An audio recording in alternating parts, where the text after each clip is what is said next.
Yes Keeravani మాట్లాడుతున్నారు. సత్యత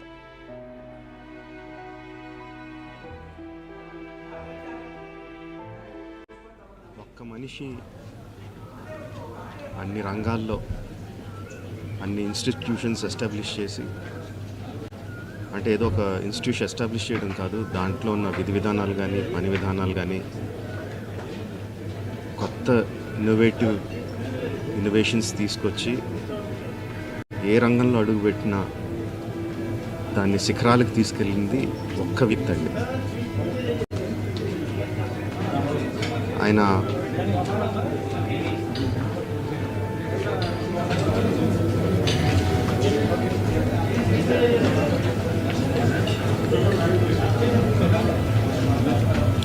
ఎంతోమందికి మార్గదర్శకంగా నిలిచారు,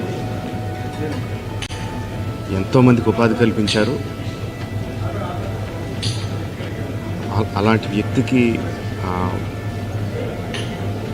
the way we can pay tribute to him is by conferring Bharat Ratna. ఆయనకి డెఫినెట్గా ఇవ్వాలి.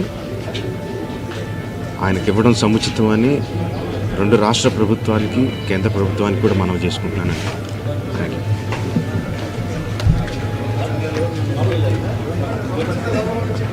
ఎస్ రాజమౌళి రామోజీరావు తలుచుకొని ఆయన భావోద్వేగానికి గురయ్యారు.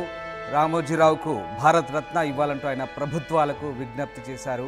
మొత్తం మీద మీడియా మొఘల్, మీడియా సామ్రాజ్యాన్ని స్థాపించిన రామోజీరావు మృతి ఇటు మీడియా రంగానికి, అటు సినీ రంగానికి కూడా, అలాగే వ్యాపార రంగానికి కూడా తీరని లోటుగా అభ్యర్థిస్తున్నారు. ఎస్ ఒకసారి రోహిత్ దగ్గరికి వెళ్దాం. రోహిత్, రామోజీరావు నిజంగా 1974లో ఈనాడును ప్రారంభించారు. ఒక రకంగా అది సంచలనం అని చెప్పాలి. విశాఖలో ఈనాడును ప్రారంభించారు. అంతేకాదు అతిపెద్ద మీడియా సామ్రాజ్యాన్ని స్థాపించారు, మీడియా రంగంలో విస్తరించారు. అన్ని భాషల్లో